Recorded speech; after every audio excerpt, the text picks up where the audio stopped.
One of the biggest dangers from any new company is hiring too many people too fast. We laid 9 people off during the pandemic. That was one of the hardest things that I've ever had to do. It was something I just was not even in my purview because we were growing so quickly. And so we really manage our headcount. So we don't want to hire people too early. We want to hire them just a little late. We want to make sure we need them. And I know that puts a little bit of stress on the team, but it's really better than the alternative, which is hiring like assholes and having to lay people off because you didn't do your job. Welcome to the Culture Goodr podcast with Stephen Leese and Shaun. This podcast is a behind the shades look at creating and changing culture inside of Goodr sunglasses. You can live with the status quo, you can challenge the status quo, or you can do what we do at Goodr and status the quo challenge. Hey, all right. Well, we're about to talk about the ecosystem, but first, lightning round. Let's do it. Okay. Polka dots or stripes? Stripes, I guess. Patterns? Pattern, yeah. Yeah. Super Mario Brothers or Zelda? I mean, as a child, Super Mario Bros., but if you've ever played the new Zelda, it's wild. Pretty crazy. Yeah. What's something you could eat for a week straight? Sushi. What do we call departments here? We call departments herds, Mhm. teams flocks. Right. Not confusing People at all. flamingos. It's fine. Oh, yeah. Mm-hmm. Yep. And then how long were you the only boss here at Goodr? Oh man, tried to do a complete flat reporting structure until 2019. We were about 40 people and realized that not everyone can report to me. Okay. So that from 2015 to 2019? Yeah. And somewhere along the line, it must have gotten a little bumpy before realizing like, oh yeah, we're going to have to change this. Yeah, where there's a while there where we had a thing where it was called mentors and people kind of mentored each other. And yeah, it was, the reality is very young company. You start, everybody just kind of does everything, right? Yeah. Jack of all trades. And people have like their individual role. And when you're small, it's kind of easy to run a flat reporting structure because it's easy to keep track out of that many people. Yeah. Then there became a moment where we got too big. There was too many people, and we started to see issues. But when you're young, I mean, I don't think you need you. We did it as long as I think you probably could. Yeah, for sure. Well, one thing that just came out of that is like, we'll get to the point where we're now throughout this episode, but early on, you kind of need a lot of people that can do a little bit of everything, right? And then later down the road, you can really hire specialized roles, but that wouldn't make any sense super early, right? No, you need jack of all trades. Yeah. And then, we've went through several iterations of our ecosystem. Yeah, for sure. So what are those main inflection points of growth that led to making the big changes that you talked about there?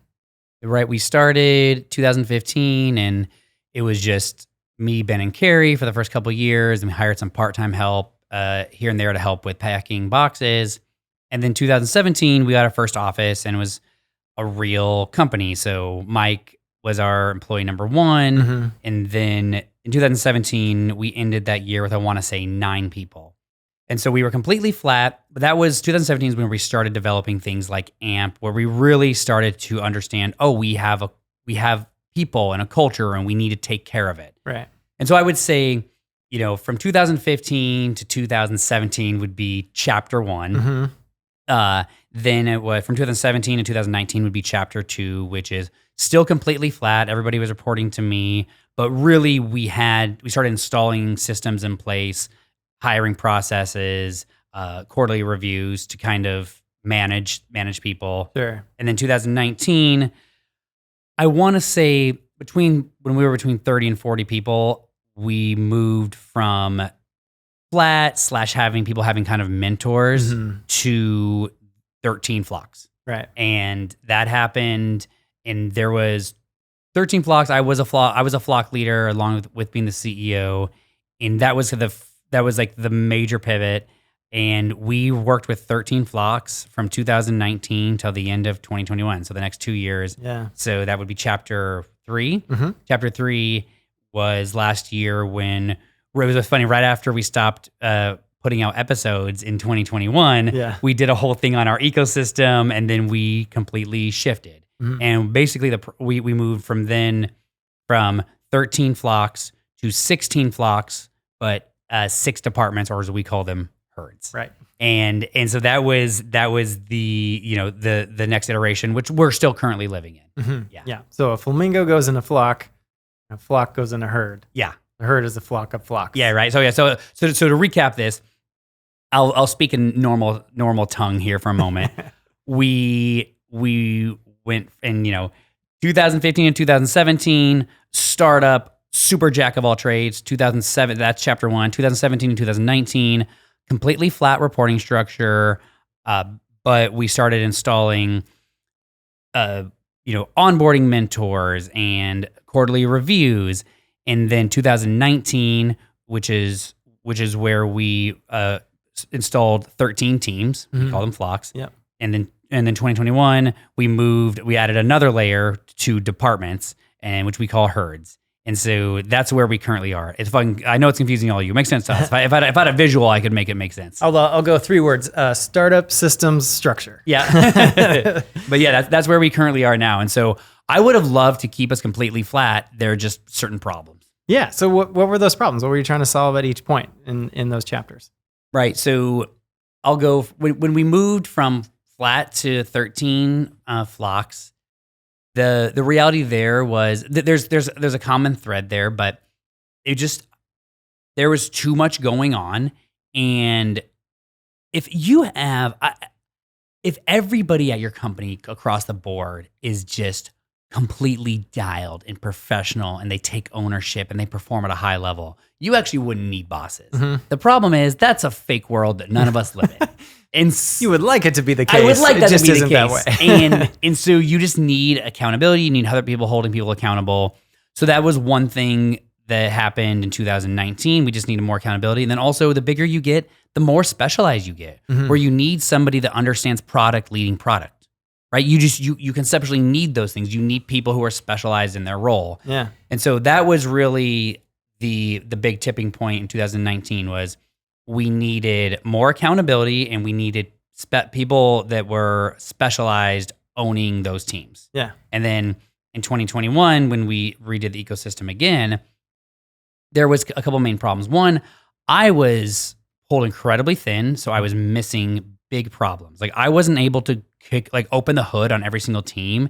And if I would have solved problems. Like there were some major problems that it's not worth talking about now. I'm sure we've talked about before, but if I would have been doing my job and opening the hood on every single team, I would have been like, you told me there was an engine in here. There's 3 hamsters and a fucking pile of hay. Yeah. And so I needed help.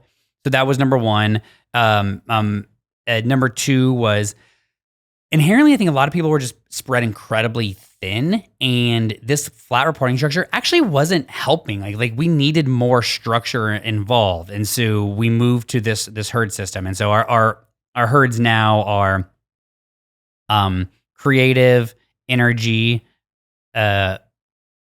customer, money, people, and so we keep it very. I'm missing one. There's one ops.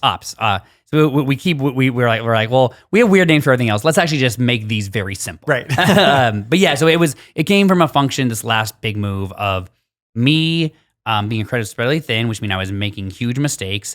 Also, the team was kind of spread thin, and we needed a better system in place because the thing that went along with the complete move to herds last fall was adding a bunch of roles to kind of plug the holes that we needed. Yeah. Yeah. Yeah. So earlier you said if you'd been doing your job, Yeah. right? But the funny thing is you were always doing your job. Yeah. The job of a CEO, especially a startup CEO, is constantly changing. And I imagine it was really hard for you to let go of some things and delegate some things and take on others. Can you just talk about that from a high level? Yeah. I mean, it's still something I think any startup CEO probably battles with is when to let go of things, when to pass things on. Yeah. You don't get to a place like this without loving to do a certain amount of work. Yeah. And so that's just a very real thing. I was doing my job. That's I'm not, but I'll say we've always kind of been a higher, just not in time company. What I mean by that is one of the biggest dangers from any new company is hiring too many people too fast. Yeah. We had to we laid 9 people off during the pandemic. And that was something we went from hiring 16 people the month before to hiring 9 people off, to laying 9 people off. And that was that was one of the hardest things that I've ever had to do. It was something I just was not even in my purview because we were growing so quickly. Yeah. And so we really manage our headcount. So we don't want to hire people too early. We want to hire them just a little late. Mm-hmm. We want to make sure we need them.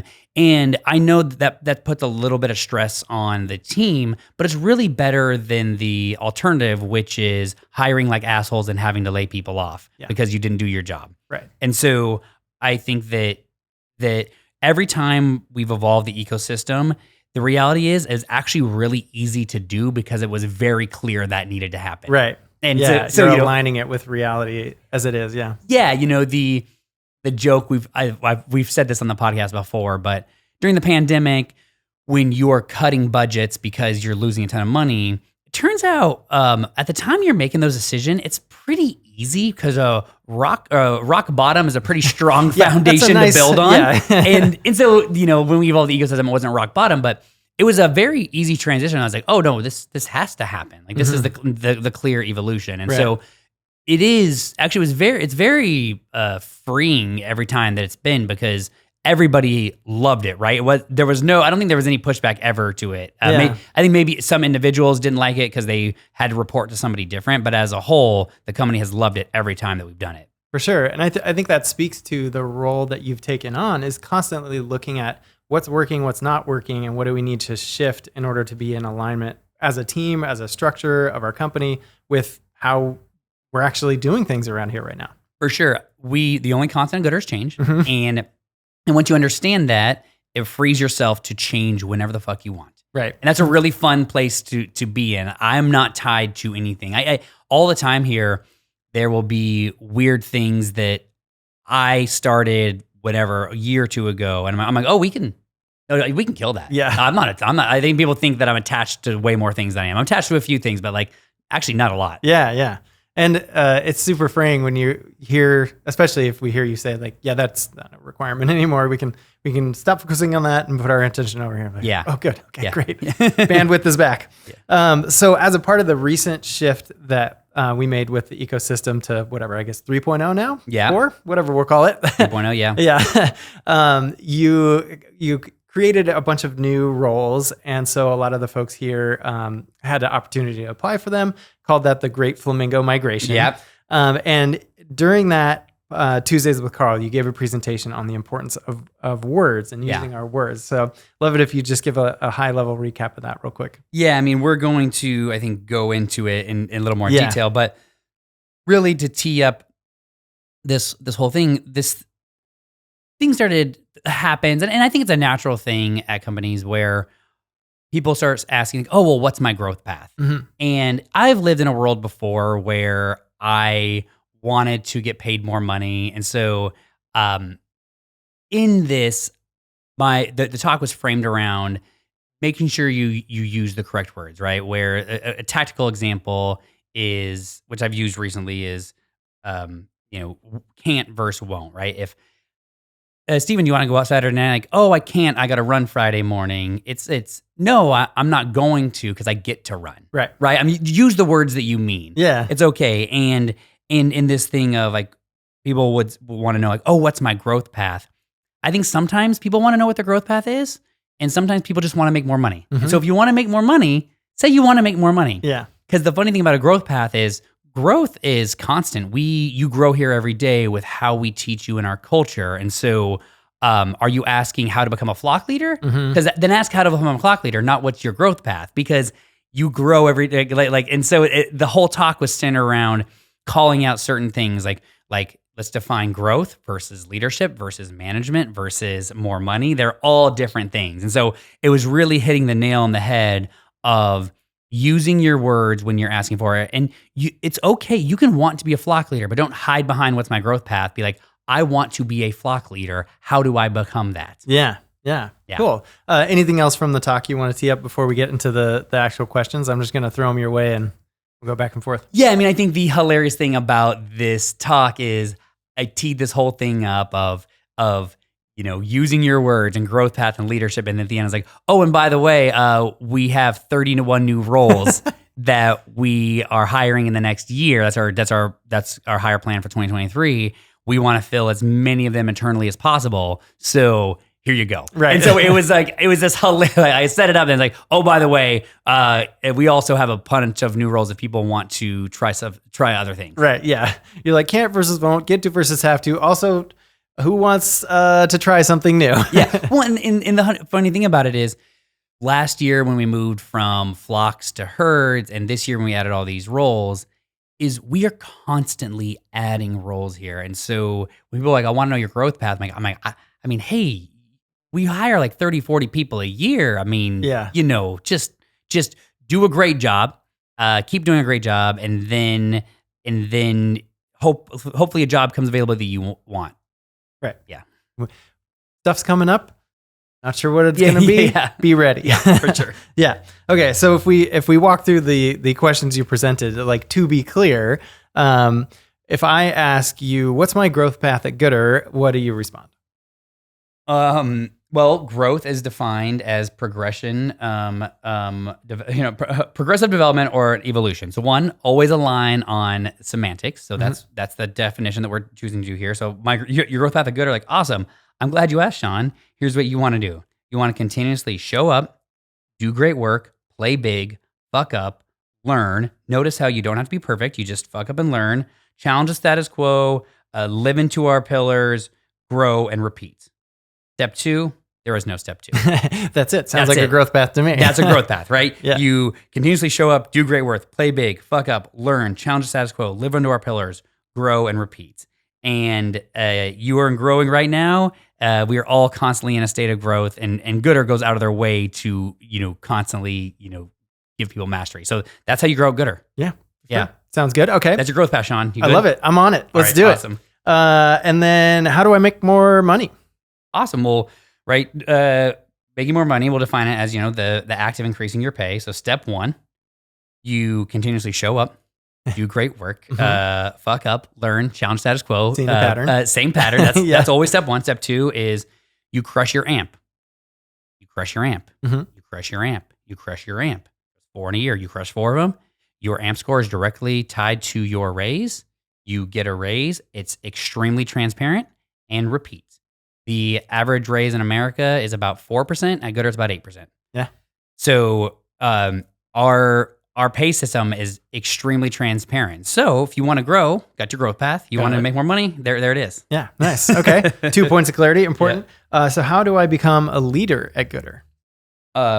Awesome. Well, at goodr we define leader, and this comes from Brene Brown, but it is, a leader is defined as anyone who takes responsibility for finding the potential in people and processes and having the courage to develop that potential, right? So that's what it is to be a leader. It's like, all right, you want to lead a goodr? Well, it's the same step 1. I won't repeat it, but it is continuously show up, do great work, lean into our pillars, grow, repeat. Step 2, crush your amp. Yep. And then step 3, take responsibility for finding the potential in people and processes and act with courage to develop that potential. For example, and I give example of tons of people here who've taken on projects, right? So April, who took over events, outlined this amazing new process for how we handle events in the outside world. Marissa did, set up all the quarterly reviews for her team because her leader was out on leave. Will, who works in our DC, worked with REI to help them take our packaging in a different way. It reduced our shipping time by 70% to REI. Those are all examples of leaders. Yeah. And I think sometimes when people say, how do I become a leader? They mean like, how do I do something else? But I'm like, no, leadership is everywhere. Yeah. And then, Hannah, she leads coaching for productivity. She leads people, right? So that's how you do it. You just take responsibility for seeing potential in people or processes and then developing that potential. That's how you lead. Yeah, right. So leadership is an action, not a title or position. Exactly. Yeah. Okay. So let's say I want to lead people at goodr. All right. Well, it's actually the same thing. It's step 1, it's step 2, and step 3, and you can do that in any number of ways, right? Jasmine made this amazing onboarding deck for our customer service team. She's on the team. She's like, hey, our onboarding for this is not great. She does that. That leads people. Every time she onboards, she gets to lead people. Kayla asked her to figure out pre-booking, and you have to work with this is all boring. You have to work with multiple departments to set up pre-booking for our retailers. She had to lead people to get this done, right? So it's actually the same thing. Being a leader and leading people is the exact same thing. People or processes, your choice. Yep. Right. Okay. Fair. Yeah. Okay. So now we're getting toward the thing that you were angling at all along. How do I become a manager at goodr? Well, I will do this. You want me to go? Should I do manager versus leaders? Do you want to do all of them? Sure. Yeah. Yeah. So why not? All right. So we have a slide here that's managers versus leaders. So managers give orders, leaders ask questions. Managers have subordinates, leaders have followers. Managers hold authority, leaders are motivational. Managers tell you what you want, leaders show you how. Managers have good ideas, leaders inspire good ideas. Managers react to change, leaders create change. Managers want power over, leaders give power to. Managers avoid tough conversations, leaders lean into tough conversation. Managers do not exist at goodr, leaders do. There you go. So not going to become a manager here then, huh? Yeah, and I think that the crux behind that is the power over versus power to. People think that because you become a flock leader, everyone has to do what you say. Or everyone does what you say that's the moment you say it. Right. I mean, I'll tell everybody there, people at goodr don't do what I say.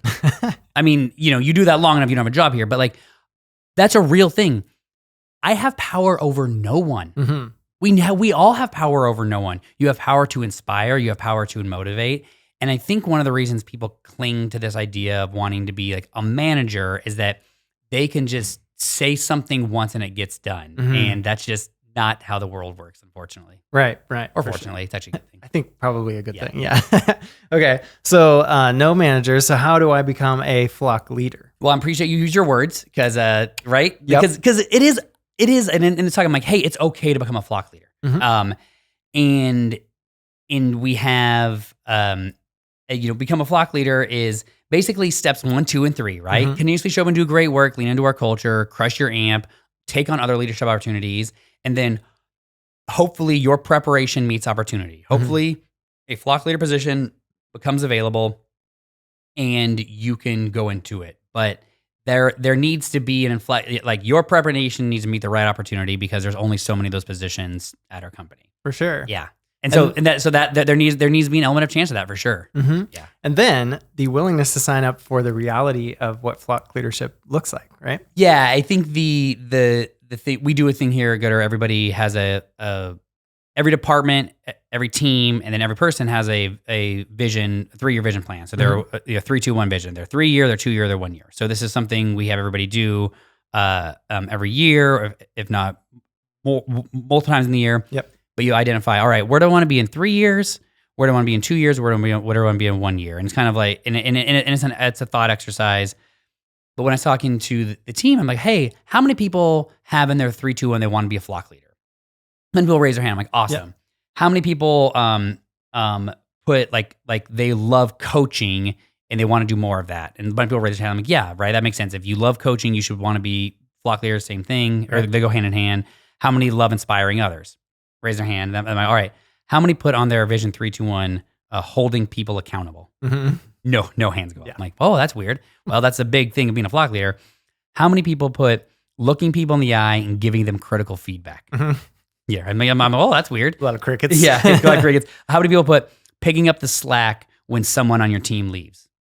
How many people put issuing a PIP? Mm-hmm. Yeah, it sucks. How many people put dealing with SEL shit? Because you got to deal with my shit. And it was what I really appreciate about it, Shaun, is I've had half a dozen people tell me directly, and then I've heard of even more people tell people around here like, I actually don't want to be a flock leader. Yeah. That's what a flock leader is. I don't want to be it. Mm-hmm. And I'm like, yeah, because the very thing was like, well, be careful what you wish for. Right. Because like, that is the realities of the role. Like there's a lot of really cool stuff, but it's hard to lead people. It is. Yeah. Yeah. That's a practice too. Yeah. Something worth working on. All right. So what happens if there isn't a flock leader position at goodr for me? Right. And if you really want to lead a team and that is really important to you, and I I mean, one, I would always caution people with, things change around here all the time, right? Where we went from no flock leaders to 13, and then 2 years later we had 16 flock leaders and 6 flock stars, and so right, so we just added a handful more flocks. Yeah. So one, I would say like, hey, if you really want it to be a gooder, you have to be patient and keep doing great work, and that's why I talk about celebrating the work over the results, because like that's it. But on the other hand, you might just need to leave gooder, and if that's important to you, I will help you find a job. I write a really good recommendation letter, and I don't mean that in a condescending way. I'm dead serious. Sometimes for people to really like pursue what they want to do, they have to leave gooder, and that's okay too. Yeah, for sure. Yeah. All right, and then you kind of angled at the manager thing being about status. Yeah. But let's say I just want to, how do I get status at gooder? Yeah, I mean, every year we have the Flamingo Awards, and it is a legit award show, and you get a heavy ass rose gold plated Carl, and I view that as the highest status. You have to inspire awe. It happens in your quarterly review. It's between 25 and 35 are handed out each year, and like that is the top status. Like in front of the company, you get awarded. You walk on stage, and it only happens if you fucking crush something in your job. Yeah. So that's to me, that's real status. Yeah. Yeah. All right, cool. Well, we ran the list. It feels like we're pretty clear with the words there, huh? Yeah. I think the whole reason I did that talk wasn't to be an asshole, although I do love agitating people. It was to do hey, I want people to use their words. Number one, like it's okay to ask for more money. It's okay to ask to be a flock leader. Those things are okay, but ask that. Don't ask growth path if that's not what you mean. Right. And then, understand things for like more, like we're very transparent. And I think what we need to do a better job at Leaders at Gooder is actually message repeating, because I just think we kind of forget. And so it was a fun needle message and repeat. And then, lastly, whenever I do a talk like this, and it's a really good thought exercise actually for myself. It's a really good like therapeutic to understand like, okay, well, people are asking about this. Why are they? We're not clear. And so when, doing it this way, it's actually a very good way that like I gain insights and learn how we can do things better at Gooder. And there's a bunch of things that are coming kind of like through this, but yeah, the whole idea of the talk was actually just a clever way to encourage people to use their words, ask for what they want, and then gently set the expectations of what that means to be a flock leader, because I don't think people actually embrace that. Yeah, for enough. sure. Yeah. And an exercise on your part in just being as clear as possible. Yeah. What's the biggest, when you became a flock leader, like what's the biggest thing that nobody told you about that you're like, oh, fuck. Oh man. Well, I think especially I know it's happened in a number of cases, but like going from being a peer to a leader is a kind of a weird shift. Yeah. And so it's not insurmountable by any means, but it does take some time to shift into that. And then for sure, the responsibility for others, like looking, they're in your care now. Yeah. And so that was like, oh, that's real. Yeah. I'm really I want to be as prepared as I possibly can be for this. For sure. Yeah. It's tough, and we expect a lot of our flock leaders. Yeah. Yeah, for sure. As you should. Yeah. All right. So how many of these new positions that we just created are leadership positions? And then how are we approaching the internal promotion versus external? Yeah. So in the next year, we'll have 8 new flock leader positions, and we think that we can fill 6 of those internally. So this is a weird stat. I actually ran the numbers on this. Basically, let me get my information so I can speak intelligently about it. I was actually wondering how good we were doing at promoting people to leadership internally. And Dante did some research. It feels like most jobs in corporate America, about 8 to 10% of leadership comes internally. That's the numbers that we found. So at Goodr, hold on, I gotta actually find this, because when I gave this talk, so this would have been mid-October, mid-October of 2022, we had 6 herds, 6 flock stars, so they lead each herd, 17 flocks, 13 flock leaders, and then we had 4 flock stars that were also acting as flock leaders. Yep. So since 2015, we had 30 opportunities to become a flock leader. And so, right, how that math works out is if right, Shaun, if you leave tomorrow, we fill your position. So so your position would have been available twice. Right. And so, right, because people leave here, and then 6 opportunities for flock stars. So basically, from 2015 to October of 2022, we had 36 opportunities for leadership roles in this company become available. And 23 of them were filled internally. That's 64%. Damn. Right? Like, that's a wild number. And what gets even crazier is we believe that coming up in the next year, the next 8, I'm fucking up all my stats here. I think it's on the... Oh, it's right there. Here. So, sorry, the audience, for all the paper shuffling. Out of those 8, we are targeting 6 to hire internally. I can tell you actually for a fact that 5 it's already happened, because this is about a month ago. So we're still waiting on 1. And that means out of 44 positions now, 31 will have been internally. That's 71%. Wild. That's awesome. Yeah. It's pretty cool. And so there is like when I do the well, hey, just be patient. It's like, hey, this is I can actually pull real data on this. Yeah. Yeah. So I mean, that's a ton of people promoting from within, which means we're also going to have to hire, backfill those roles. We're going to have to fill all those roles. Yeah. Yeah, for sure.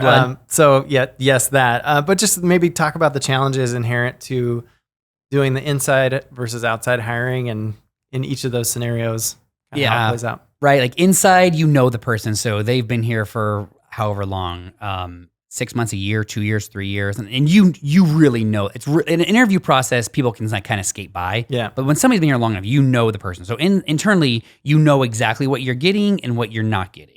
And that's a good thing. And so the bad thing is sometimes you need institutional knowledge that people don't have here, right? And it's, for example, we need somebody to own quality control, so product quality control and development. So unless somebody's been lying that they had 15 years experience doing that, we have to go outside. And so that's kind of and then also, when you bring people in from the outside, you do get you get more ideas and a better pool, because I think new blood is always good. And so it's a give or take, but I will say that we are filling a ton of positions internally, and people are moving around and moving up. I don't know the exact numbers yet, but I think it's going to be, out of those 31, I think it's going to be high. It's going to be 20 maybe. Yeah. Wow. Fill internally, then we backfill. For sure. Yeah. Cool. All right. So any advice or next actions for someone who's leading a company, growing company, just different stages of growth? Well, try and spot it earlier than I do. Or, I would say, jokingly, I think it probably happened at the right time. I will say that don't be afraid to completely change things, right? That is the world. We build these systems, and what worked for goodr in 2019 does not work for goodr in 2021. Yeah. And so don't be afraid to change. And man, the hardest thing is don't be afraid to look somebody in the eye who's been with you from the beginning or close to the beginning, and they're not growing as fast as you need them to. And you need to either bring somebody in above them or replace them. And that's happened here. It is difficult, but the alternative is you make your problems somebody else's problems. Right. And that's not okay. And so I would say when you're doing this, be very mindful of what goodr needs now and what they're going to need in the future. And so, or insert your name for goodr. But yeah, I think that's probably the biggest lesson is understanding, being okay to change, but actually understanding that what your company needed 5 years ago is not the same as it needs now. And that doesn't mean somebody is bad at their job. You just need somebody who's better at that job. Right. Yeah. But those are hard conversations to have. They are. It's just a willingness to be pragmatic and realistic versus attached to the way things are or who's a part of the team. Yeah, for sure. Yeah. It is. I consider myself in a weird way, I consider that I have like 140 children, right? That's like actually loosely how I view it, and I take the responsibility of this company to the highest level. I take everybody's like everybody's livelihood, their quality of life, very, very seriously. And what that means is sometimes I have to look somebody else in the eye because that is going to damage the majority. And that is a tough conversation that I've had multiple times. But if I truly care about this company, I care about everybody here, then I have to be willing to show up to those conversations every time they arise. And you as a leader of a company, you have to do the same. Well, Stephen, we're glad you care, and it shows. And you fuck them up like I did, and then you learn better and you get better every time you do it. Right. And repeat You endlessly. repeat, Yeah. Cool. Well, anything else you want to cover or didn't get to bring up? No, I mean, the other thing I'll just say is I wish I would have hired Hannah sooner. I waited too long to hire an assistant. Yep. And that my quality of life has spiked. That would have been nice to have earlier. Yeah. That was on me. Fair. Awesome. Well, thank you, Stephen. And thank you so much, everyone, for listening. Until next time, be excellent to each other. Thanks for listening to the Culture Gooder podcast. To submit questions for the podcast, learn more about our culture, and learn how you can status the quote challenge, head over to goodr.com/culture. And don't forget to subscribe to us wherever you're listening, including on YouTube, where you can now watch all of our new episodes. Who knows? You might even catch a glimpse of Carl at our headquarters if he's not already passed out at the tiki bar from all the margaritas.